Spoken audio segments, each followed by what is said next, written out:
আর যদি বলে যে হবে না, তাহলে এবার সে মিন্টুর বউকে বলেছে যে রান্না করব আমি। তাহলে বাবু আমাদের ঘরে অতগুলো লোক, খরচা নেই বল না। এবার আমরা বলছিলাম যে বউটাকে কিছু কিছু পয়সা দেবো সবাই, নাহলে আমাদের ঘর কত লোক বল দেখিন।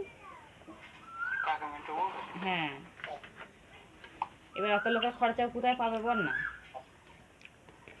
এই জন্য বলছিলাম তাহলে বউটা বিকেলবেলা আসবে, সবাই মিলে তাহলে বউকে বলবো যে বউ চালটা মাঝে তুমি দেবে, আমরা সবাই মিলে 100-150 টাকা করে চাঁদা দিলে তাহলে খরচাটা একটু কম হবে। আর ওই বা কোথায় পাবে একা খেতে বল না, এতগুলো লোককে সব ভাত দেওয়া তো মুখের কথা নয়।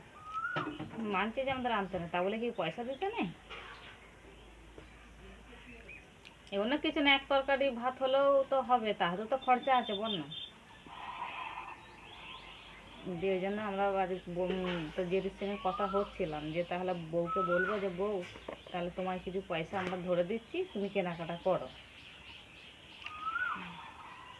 এবার কালকে ভিজিয়ে খাওয়া মানছি আমরা ওখানে যাব না, ও কিন্তু উপোস তো আমায় করতে হবে, উপোস করে শুকনো খেতে হবে, কালকের দিনটা আর ভাত খেতে পাবো না আমি। জলটা ভালো তো গরম? হ্যাঁ ভালো তো। ওই চিড়ে মুড়ি খেতে হবে, পরশু দিন রান্না হলে ভাত খাবো। ঘুম পাচ্ছে? কখন আসবে তুই তো গাড়িতে বসে আছিস?